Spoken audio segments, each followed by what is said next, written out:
بسم اللہ الرحمن الرحیم۔ السلام علیکم ورحمۃ اللہ وبرکاتہ۔ آج ہم سخاوت کا ایک بڑا ہی عظیم واقعہ جو ہے وہ بیان کرنے جا رہے ہیں۔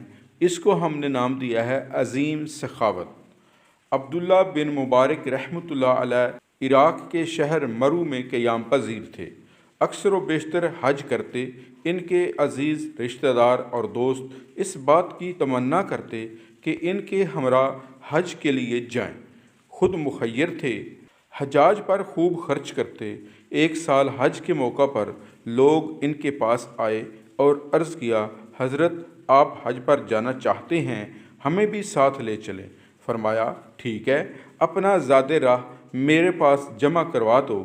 ان کا زاد راہ لے لیا اور اس کو ایک بڑے صندوق میں ڈال کر تالا لگا دیا۔ پھر کرایہ پر سواریاں لے کر مرو سے بغداد تک گئے۔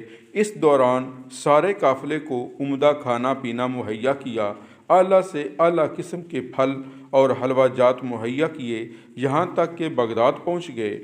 پھر قافلے کو لے کر پوری شان و شوکت کے ساتھ بغداد سے نکلے اور مدینہ منورہ پہنچ گئے۔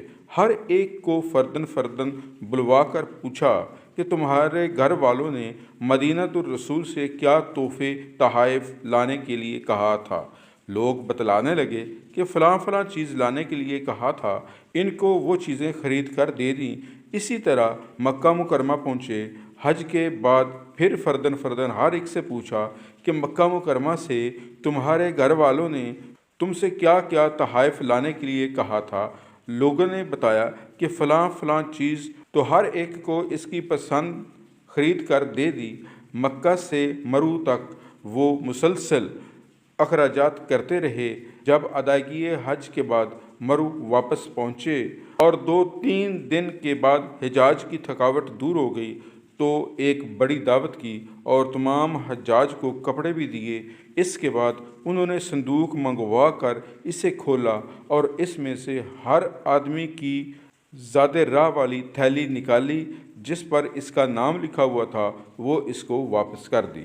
یہ تھی ہمارے سلف صالحین کی عظیم سخاوت اور اعلیٰ اخلاق و کردار کی ایک مثال۔ اللہ تبارک و تعالی ہمیں بھی دین متین کی خدمت کرنے کی توفیق عطا فرمائے، آمین۔